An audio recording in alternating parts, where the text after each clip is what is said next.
only Happy Ibon mga kapakpak. Uy, Happy Friday ah. Uy, sarap ng kape. Good news, meron tayong delivery ngayon. Sir Lim, thank you so much. Tapos yan kay Madam. Madam, thank you so much. Ito na yung request niyo po. Back to back green person na to. Grabe, ang ganda naman po talaga nito. Labas tayo. Saan? Labas tayo. Saan? Nandito na yung pinsa natin. Mag-iadala to. Sir Lim, thank you so much. Sa mga pinakamaganda talaga, hot item.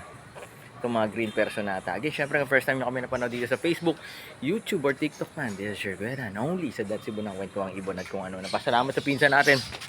Kambiyahe ito, san? Marikina. Marikina. Sir Lim, thank you so much. Again, syempre, bisitahin nyo na rin mga online store natin. Lazada, TikTok, at Shopee. Located tayo dito sa Marolas 37 Consuelo Street. Pwede kayong dumapo rito from Monday to Saturday. 8 a.m. hanggang 8 p.m. ng gabi. Pero message kayo, heads up nyo kung pupunta tayo dito. Kasi baka matsyempo talaga na wala tayo. But syempre para mapaganda tayo ng kape, no, Insan? Paganda ng barakong kape. Again, syempre, maraming salamat sa client natin. Certified client, welcome to the club, sir. Limat kay Madam po dyan. Again, syempre, lagi nyo tatandaan, San. Mas masaya ang buhay. Pag may ibon sa bahay. Ay, peace happy, birds at home. God bless sa lahat. Bye-bye. Grabe naman, ganda yun. Sulit.